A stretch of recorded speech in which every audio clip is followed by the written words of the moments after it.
आणि आपल्या 10व्या अंगावर अमृत शिंपडलं आणि अमृत शिंपडून त्याच्यामधून विष्णू नारायणाला उत्पन्न केलं. विष्णू नारायण उत्पन्न झाले.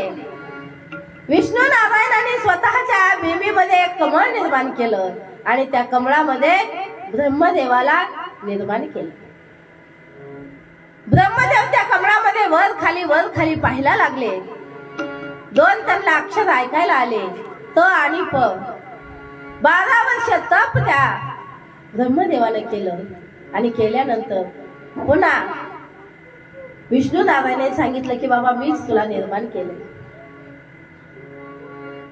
ब्रह्मदेवाला सगळी सृष्टी निर्माण करा असा त्याने आदेश दिला. संकल्प सृष्टीनं ब्रह्मदेवाने 4 कुमारांची निर्मिती केली. बोल सनकादिक भगवान की जय. आणि देव मुलाची निर्मिती केल्यानंतर बरेच दिवस निघून गेले आणि एक दिवस ब्रह्मदेव विष्णू नारायणाला भेटायला आले. खूप दिवसांना भेट झाल्यामुळं विष्णू नारायण म्हणतात, अरे अरे मुला, खूप दिवसांना भेटायला आलास, ये बाबा ये ये ये. ब्रह्मदेवाला राग आला. अरे विष्णू, तुम्ही मला मुलगा म्हणता? अहो मीच तुम्हाला जन्म दिलाय आणि तुम्ही मला मुलगा म्हणताय. विष्णू नारायणाने सांगितलं, अरे बाबा तसं नाही, तू माझ्यापासून झालेला आहेस, मी तुला जन्म दिलाय.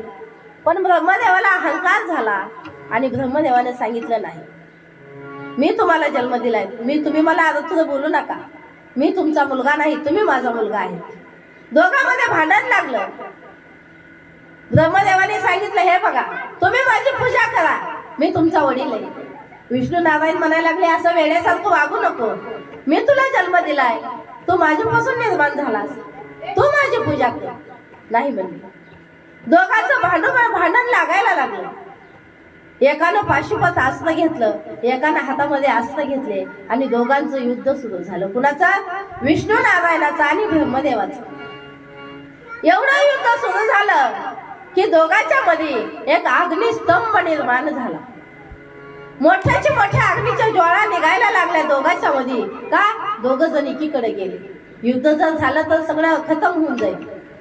अग्निस्तंभ निर्माण झाला आणि तेवढ्यामध्ये हा ब्रह्मदेवाला आणि विष्णूने सांगितलं, जो ह्या अग्निस्तंभाचा शेंडा किंवा भूड पाहिल त्याची पूजा दुसऱ्यानं करायची. ब्रह्मदेवाने हंस रूप धरलं. ब्रह्मदेव वर